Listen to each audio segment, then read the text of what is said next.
The sailors saw it rising from the black water just after midnight. Not one head, 3, maybe 5. The moonlight caught something massive moving beneath their ship, something that shouldn't exist. They rowed harder, but the creature kept pace, gliding through the Mediterranean darkness like it owned those waters. Because maybe, thousands of years ago, it did. Ancient mariners weren't storytellers looking for attention.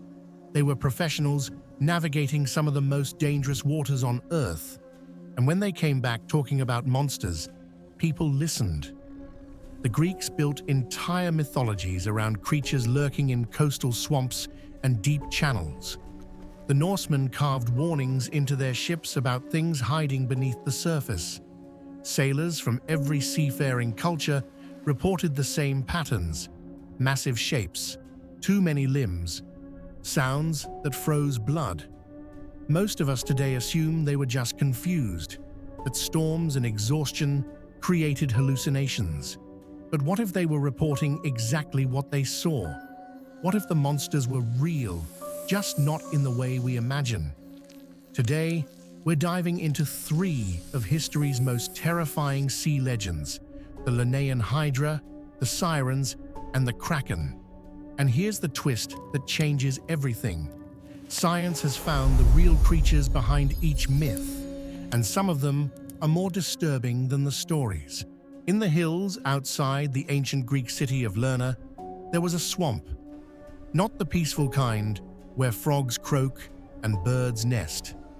This was a place locals avoided, a stretch of stagnant water surrounded by rocks and twisted trees where the air itself felt wrong.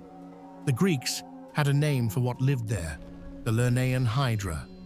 And according to their stories, it was the most dangerous creature in the known world. Hercules faced the Hydra as his second labor, a punishment designed to kill him. The creature wasn't just big, it had multiple heads.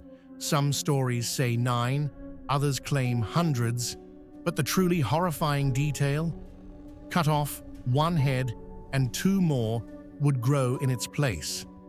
The central head was immortal, couldn't be killed by any weapon.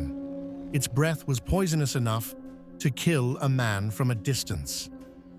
Its blood was so venomous that even stepping in a puddle where it had rested would mean certain death.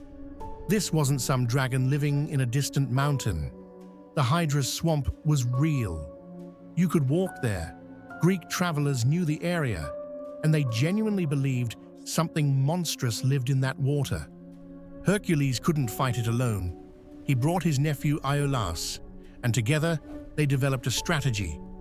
Hercules would cut off a head with his sword, and before 2 could grow back, Iolaus would cauterize the neck stump with a burning torch. They worked through the beast systematically, head by head, fire sealing each wound. The final immortal head couldn't be killed, so Hercules buried it under a massive boulder, trapping it forever. Then he dipped his arrows in the Hydra's blood, creating weapons so deadly that even a scratch would bring agonizing death. The Greeks didn't treat this as a fairy tale. They pointed to the sealed rock. They avoided the swamp. For generations, the Hydra represented genuine terror, a creature so dangerous that even the strongest hero in their mythology barely survived the encounter. So what were they really seeing?